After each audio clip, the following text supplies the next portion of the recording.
something I did want to raise with you, Alex, actually, you spoke on one of our panels at the Full FX London, and we had a rip-roaring 25 minutes, I have to say, looking at that sort of T+1 general issue. But someone raised a question of multilateral netting.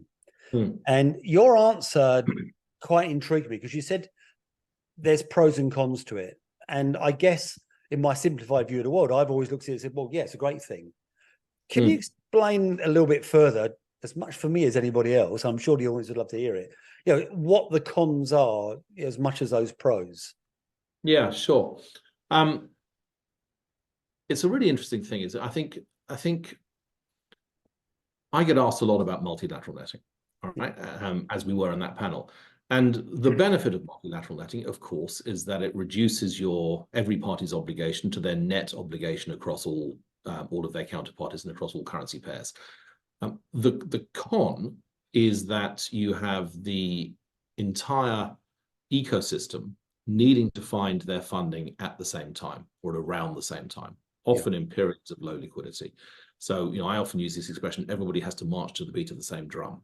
All right. And you then have your sort of funding locked up for, a few hours. So you have this impact on the market, which is to pull funds out of available funds out of the market in a fairly concentrated manner. Now, there are mitigants to that, which we can argue whether they're effective or not, but that is the sort of the driver there. And actually, it was just interesting. Just shortly after I was on that panel at your conference, I sort of saw the first stage of some analysis we've completed for a customer. And what that customer had asked us to look at in a simulated manner was the benefit of splitting settlements. All right. And so splits, I think, are a really interesting thing to think about. And just, everybody will know how to, a split settlement is where you divide your overall obligation into smaller sizes. It's an obvious thing to do. I think from an ops perspective, it's a challenging thing to do. You'll see that most ops businesses don't like to split. Sorry, go on. Is it also over time, split over time as well as by amount? Yeah, exactly. Okay. So what I'm talking about is splitting over time. And I'll come on to how we did the analysis. But just in terms of splitting, one of the challenges that people have about splitting is that it's operationally intensive.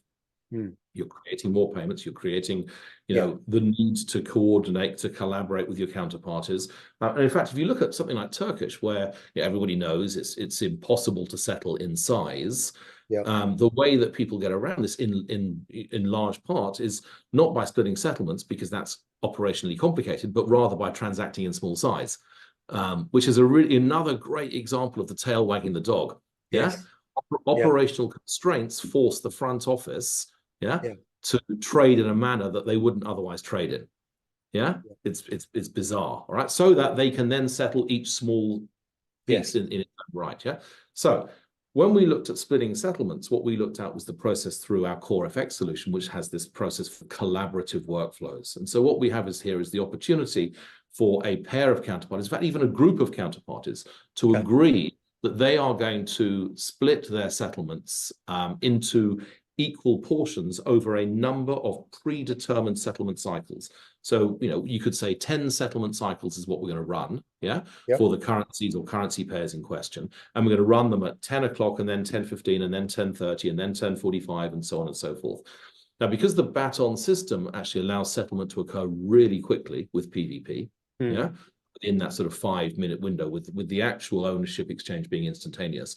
Because that process is so quick, it allows you then to stagger your payments process, and that allows for the recycling of funds, and it really reduces the amount of funding that's being drawn down from the market as a whole, but also the amount of funding that individual parties need to find at any one point during the day.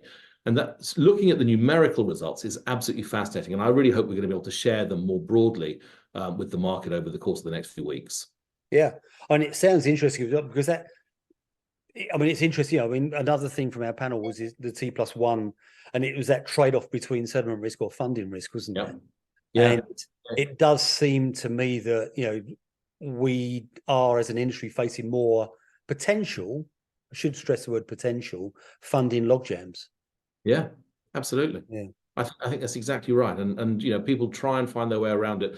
Collaborative workflows, honestly, and speed of settlement, I think they really get to. So how do we move forward from here? Yeah. I think, you know, I think this is really interesting.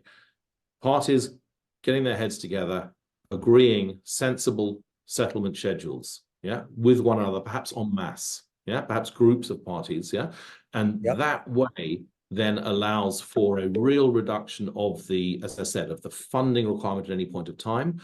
And importantly, these collaborative workflows that we already operate, these collaborative workflows, they just don't touch the sides from an operational perspective. So you're not adding a burden to the ops process, you know, it's really straight through. And I guess it can be systematized to a degree. Totally. You can turn around and say, actually, you know, these are the times at which we're going to do these payment runs. Yeah, exactly. Exactly. So definitely. I think it's really interesting. It's a really interesting, it's a different way to look at how you can sort of manage your funding process without obsessing always about, is it multilateral netting or not? Yeah. And it's interesting. I mean, and yet again, in the conversations that you have and I have had over the years, there's an obvious link back to the front office and making the front office more efficient and actually freeing up the front office to actually do their job a lot better. Totally. Absolutely. Yeah. It's amazing how it all loops around. As always, Alex, it's really fascinating to talk to you. Thanks so much for your time today, because I think this is something we will be hearing more about, and hopefully through the Full Effects we can help share some of those findings from your study. Absolutely. Well, we look forward to sharing it. Absolutely. And Colin, thank you so much for your time today. Great to talk. Always nice to talk to you, Alex. And it's always great to have you as our audience. So thank you very much for watching, and we'll be back again very soon. Thanks a lot.